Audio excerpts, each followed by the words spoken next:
തുറന്ന് സംസാരിക്കുന്നവനെ വെറുക്കും, ഉള്ളിൽ ഒതുക്കി അഭിനയിക്കുന്നവനെ സ്നേഹിക്കും. കുത്തേറ്റതൊക്കെ പുറകിൽ നിന്നാണെങ്കിൽ നമ്മൾ ഒരിക്കലും തിരിഞ്ഞൊന്നും നോക്കരുത്. കുത്ത് കിട്ടിയതിനേക്കാൾ വേദന കുത്തിയതാരാണെന്നറിയുമ്പോഴാണ്.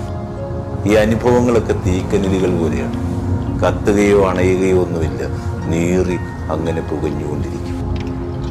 ജീവിതം എന്നൊക്കെ പറയുന്നത് എപ്പോഴും തിരക്കൊഴിയാത്തൊരു നിരത്ത് പോലെയാണ്. പുതിയ യാത്രക്കാർ വരുമ്പോൾ പഴയവരിങ്ങ് ഇറങ്ങിപ്പോകും. അളവറിയാതെയൊക്കെ സ്നേഹിച്ചാൽ അവഗണിക്കപ്പെടും. അധികം ഒരാളെ വിശ്വസിക്കാൻ പോയാലും ചൂഷണം വരുന്ന വഴിയറിയത്തില്ല. അറുതിയില്ലാതെ സഹായിച്ചാലും മുതലെടുക്കുന്നത് തന്നെ മിച്ചം.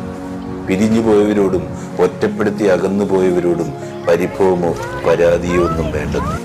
ജനിക്കുന്നതും വളരുന്നതും മരിക്കുന്നതുമൊക്കെ എപ്പോഴും നമ്മൾ ഒറ്റയ്ക്കല്ലേ. പിന്നെ ആരൊക്കെയോ അതിനിടയ്ക്ക് കൂടെ കൂടുന്നുവെന്ന് മാത്രം.